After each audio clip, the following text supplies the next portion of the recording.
Hey guys, it's Mike. It's Jasmina. It's Jen. This is a super touching story. I mean, I was reading this and I was like, holy cow. Unfortunately, this does happen a lot in China. What happened was, there's a little girl, her name is Anna, and her dad went to prison when she was 3 months old.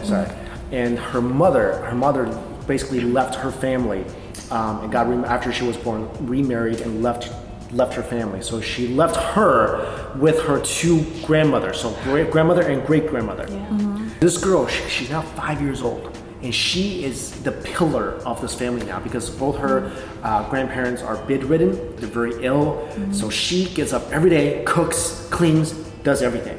I think she's so smart. Like, how does she even know to do this? When I was 5, I was just like watching TV. And Me too. I didn't care about any of this stuff when I was 5. Well, you guys didn't grow up in the harsh environment of China, rural China.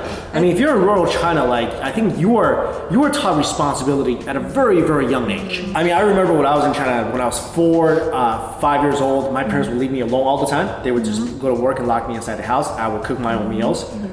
Granted, I was Whoa. Like what? Like okay, I was making instant noodles, but I was also making rice. The first time I ever cooked my full meal, a full meal for my parents, I was 7 years old. Full meal, rice, certified vegetables and meat, cut up everything. 7 years old. What? Dang. Plus, you're good. There were no rice cookers back then. Okay, I did not use a rice cooker. I used a regular pot to cook rice. Oh my god. That's still surprising. 7, yeah. So I know, like, Chinese kids, especially my generation, were older. I mean, they're very independent at a very early age. But nowadays, this is not like saying, oh hey, yeah, young Mike or young Jen or young Jazz, you guys are so independent, so great. This is not a good thing because they're independent and forced to take on the responsibility of the family mandatorily. They had no choice in the matter. Like, would she want to be like you and bake cookies and have a Cabbage Patch Kid? I'm sure she would. She probably just didn't know those things existed. But this is her reality now. Her mom left. Her two grandparents are very sick. If she doesn't do what she does, her family dies, right? Basically, if she doesn't go, she picks vegetables and that's what she does to make money. She's like the sole income provider and runs the household at age 5. I don't even know if they like work or anything. I just know she gets vegetables from her neighbor's farm, keeps her grandmas alive. Yeah, I mean, look, grandmas aren't working because they're in bed all the time. And this little girl is running the family. So what I'm guessing for the future is she's not gonna go to school. Yeah, her grandparents will pass eventually, but let's say they live another 20 years, she's not gonna go to school.